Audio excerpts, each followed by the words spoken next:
Nous, on cherche des gens qui ont beaucoup d'empathie, des gens qui ont le goût de montrer aux autres. On a une école qui leur permet d'apprendre ça avec nous. On fait des entraînements, on fait des formations.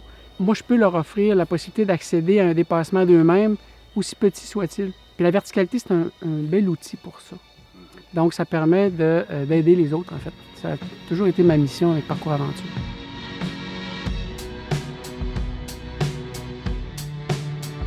Le PPMU, c'est la pratique du plan de mesure d'urgence pour garder les guides à jour, pour les nouveaux guides qui sachent comment faire aussi. Ça fait que si jamais il arrive de quoi sur la paroi, ben on est plus prêt.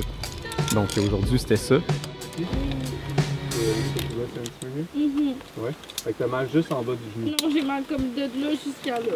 De ici. Ouais, là, ça Tout va ton vraiment appel mal. dans le fond? Ouais. Ok, parfait. Ce matin, j'avais la chance et le fardeau en même temps d'être la victime. On pourrait avoir l'impression qu'en jouant la victime, là, on n'apprend pas grand-chose, mais au contraire, là, c'est la meilleure façon d'apprendre en observant tout ce qui se passe du début jusqu'à la fin de la journée. On a notre formation au début de saison, fait que là, t'arrives dans une situation comme aujourd'hui, puis ça te rappelle que comme hey, tes affaires, il faut que tu sois à jour. Là. Juste l'emplacement de ton gear, tu sais, moi je suis quelqu'un de très organisé, fait qu'il est il est tout le temps à la même place. Fait que je sais que comme, ok, si je veux chercher mon coussin, ben il est là. Ma poignée est tout le temps à la même place, puis c'est tout le temps accordé, je suis de même dans la vie.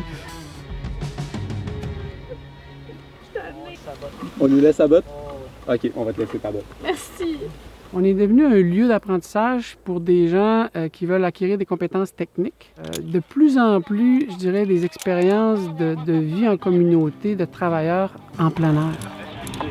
On a quand même 40 personnes maintenant avec nous qui travaillent de façon saisonnière et on réussit à rester attrayants parce qu'on donne beaucoup. Puis depuis là, c'est Guillaume qui reprend en charge pour la descente jusqu'au Là, on est bien formé chez Parcours Aventure. Ils misent beaucoup là-dessus, la verticalité, la sécurité en verticalité. Fait que non, j'avais pas de doute envers mes collègues du tout. J'avais 100% confiance en eux. J'aime ça que les gens ils me suivent, qu'ils aient envie de me suivre. Puis là, ben, ils ont payé pour une activité. Fait que j'aime les amener à aller se dépasser. C'est super le fun avec les clients de jaser avec eux autres.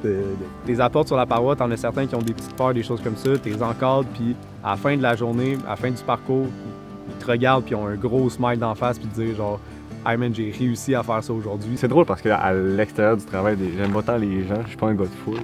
Mais quand je suis guide, on dirait que là, j'ai 8 personnes à m'occuper, puis c'est tous des gens qui vivent des choses qui sont différentes, qui arrivent d'ailleurs.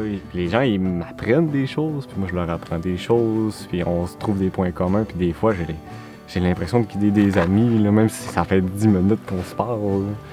Fait que moi, c'est ça qui me fait le plus triper. Pour la CEPAC, on commence la descente, on devrait être au sol dans 30 minutes. Moi, des événements comme ça, j'en prendrais chaque semaine. J'en prendrais tous les mois. C'est de la formation incroyable, c'est de l'apprentissage expérientiel. Puis ça, c'est quelque chose sur laquelle on mise beaucoup en plein air. C'est vraiment d'apprendre de ses erreurs. Puis le stress, veut pas, ça l'aide à apprendre. Puis après ça, tu reproduis pas nécessairement les erreurs que tu as fait pendant ces événements-là. Travailler, c'est le fun parce qu'on se développe, qu'on apprend des choses, puis qu'on est tout le temps capable d'aider les autres, de faire des trucs de même. Fait si une compagnie est capable de faire vivre ça à ses employés, dans ma tête, c'est merveilleux. Qu'on se pousse tous au meilleur qu'on peut être. Et c'est vraiment ça que je recherchais. Et vraiment, on arrivera toujours à se pousser vers le haut et avoir une sorte de force qu'on ne peut pas retrouver ailleurs, en fait. On est un lieu où on veut que les gens soient heureux, puis qu'ils rendent des gens heureux. Parce que notre mission, c'est qu'ils continuent la chaîne. Ils ne sont jamais des employés, c'est des guides. Ceux qui ne le sont pas, on les aide à le devenir. C'est notre force.